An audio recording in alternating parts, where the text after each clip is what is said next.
Hi guys, నా పేరు tea Prem Kumar. నాది 10th మొన్న అయిపోయింది.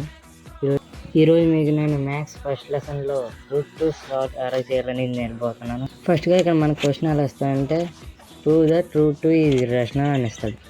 అంటే మనం చేయాల్సిన పని ఏంటంటే రూట్ 2ని ఇర్రేషనల్ అని ప్రూవ్ చేయాలి. దానికి మనం ఏం చేయాలంటే ఫస్ట్నే రూట్ 2ని రేషనల్ కింద తీసుకోవాలి. రేషనల్ కింద తీసుకుంటే అది ప్రూవ్ అవ్వదు, కాబట్టి అది ఇర్రేషనల్ అవుద్ది.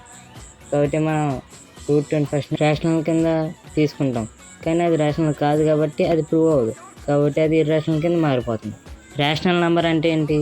అది p/q ఫామ్లో ఉండాలి. p అనేది ప్రైమ్స్ అయ్యి ఉండాలి. అంతేకాకుండా q అనేది నాట్ ఈక్వల్ టు 0 అవ్వాలి.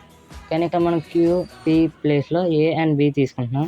a అండ్ b తీసుకున్న దాని తర్వాత అది సేమ్ q అండ్ p చేసినట్టే వాటిని ప్రైమ్స్ తీసుకుంటాం. అంతేకాకుండా b అనేది నాట్ ఈక్వల్ టు 0. ఇప్పుడు ఆ a అండ్ b ప్రైమ్స్ కాకపోతే అది రేషనల్ నెంబర్ కానట్టు. అదే ఇప్పుడు మనం ఈ సమ్ ద్వారా చెప్తున్నాం. ఆ సమ్లో రేషనల్ నెంబర్ కాకపోతే అది ఇర్రేషనల్ నెంబర్ కింద మారిపోతుంది.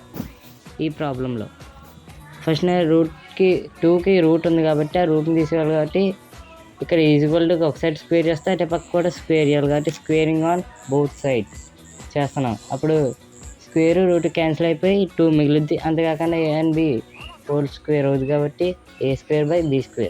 2 ఈక్వల్ టు a²/b² అవుద్ది. ఇప్పుడు b ఇక్కడ డివిజన్ చేస్తుంది, అటే పక్క కలిపి 2ని ఇంటూ చేస్తుంది. కాబట్టి 2 × b² ఈక్వల్ టు a². తర్వాత ఇప్పుడు 2 ఇటే పక్క ఇంటూ చేస్తుంది కాబట్టి అటే పక్క కలిపి a²ని డివిజన్ చేస్తుంది. అంటే b² ఈక్వల్ టు a²/2. అంటే b²కి ఒక వాల్యూ వచ్చింది, ఏంటంటే a²/2.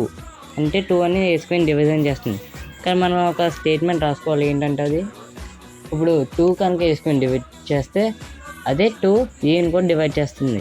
సేమ్ అలా ఇప్పుడు 2 కనుక 4² డివైడ్ చేస్తే సేమ్ అదే 2 4 కూడా డివైడ్ చేస్తుంది. 4² అంతా 16, 2 16 డివైడ్ చేస్తుంది కాబట్టి అలాగే 2 4 కూడా డివైడ్ చేస్తుంది. అక్కడ దాకా మీకు అర్థమైంది కదా. తర్వాత మనం ఏం చేయాలంటే ఏని తీసుకుంటున్నాం. ఏని తీసుకుని a అనేది ఒక 2c కింద ఒక పాజిటివ్ ఇంటిజర్ని తీసుకుంటున్నాం. ఇది వేరే నెక్స్ట్ స్టెప్లోకి వస్తుంది. ఈ స్టెప్ ఎందుకంటే b² కూడా 2తో డివైడ్ అవుతుందని చెప్పడానికి. అందుకని ఏని 2c అని ఒక పాజిటివ్ ఇంటిజర్ కింద తీసుకుంటున్నాం. అది ఒక పాజిటివ్ ఇంటిజర్, ఏదో ఒక వాల్యూ మనకు తెలియదు, కానీ కరెక్ట్గా a²కి సరిపోయే వాల్యూ అది. ఇప్పుడు సేమ్ స్టార్టింగ్లో చేసినట్టే స్క్వేరింగ్ ఆన్ బోత్ సైడ్స్ చేస్తాం. దాన్ని చేయడం వల్ల అప్పుడు అది ఏమవుద్దంటే a² equal to 2c whole square. 2c whole square అవుద్ది 4c². కానీ ఇక్కడ మనం స్టార్టింగ్లో తీసుకున్నాం కదా a² అంటే స్టార్టింగ్లో అక్కడ 2b². స్టార్టింగ్ మనం చూసుకున్నట్టయితే అందుకనే ఫ్రమ్ 1 అని పెట్టుకున్నాం. స్టార్టింగ్లో అక్కడ 1 పెట్టుకున్నాం కాబట్టి ఇక్కడ కూడా ఫ్రమ్ 1 నుంచి a² equal to 2b². 2b² equal to ఇక్కడ 4c². ఎందుకంటే స్క్వేర్ 2² అంటే 4. ఇక్కడ 2 ఇక్కడ మల్టిప్లికేషన్ చేస్తుంది, అటు పక్క కలిపి డివిజన్ చేస్తుంది. అప్పుడు 2c² అయింది 2తో డివైడ్ చేయడం వల్ల. అక్కడ 2 ఇంటూ చేస్తుంది, రేపకి వస్తే b² డివైడ్ చేస్తుంది. b²/2 ఈక్వల్ టు అంటే c². అర్థమైంది కదా. ఇక్కడ దాకా మీకు అర్థమైతే మీకు కొంచెం ఈ సమ్ మీద కొంచెం గ్రిప్ వచ్చినట్టే. ఇక్కడ స్టార్టింగ్లో మనం స్టేట్మెంట్ తీసుకున్నాం కదా, సేమ్ అదే స్టేట్మెంట్ రాసుకుంటాం. 2 కనుక b² డివైడ్ చేస్తే అదే 2 bని కూడా డివైడ్ చేస్తుంది. దీన్ని బట్టి మనకి ఏమర్థమైంది, ఏకి బీకి కూడా సేమ్ ఒక కామన్ ఫ్యాక్టర్ ఉంది. ఏంటది 2. కాబట్టి మనం ఏం రాసుకోవచ్చు, ab హ్యాస్ కామన్ ఫ్యాక్టర్ 2. కానీ ఈ 2 కామన్ ఫ్యాక్టర్ అయితే మనం ఫస్ట్ తీసుకున్న ఎగ్జంప్షన్ రాంగ్ అయిపోద్ది కదా.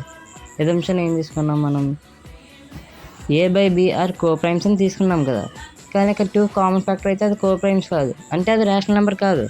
So this కాంట్రాడిక్ట్స్ the fact is root 2 is a rational number. దీన్ని బట్టి మనకు అర్థమవుతుంది రూట్ 2 అనేది రేషనల్ నెంబర్ కాదు, అదొక ఇర్రేషనల్ నెంబర్. Hence proved. ఈ సమ్ కనుక మీకు అర్థమైనట్టయితే ఇంకా గ్రేట్. మ్యాథ్స్లో ఇంకా తిరగలేదు ఫస్ట్ లెసన్లో. ఇదే చాలా ఇంపార్టెంట్ సమ్ ఫస్ట్ లెసన్కి వచ్చి.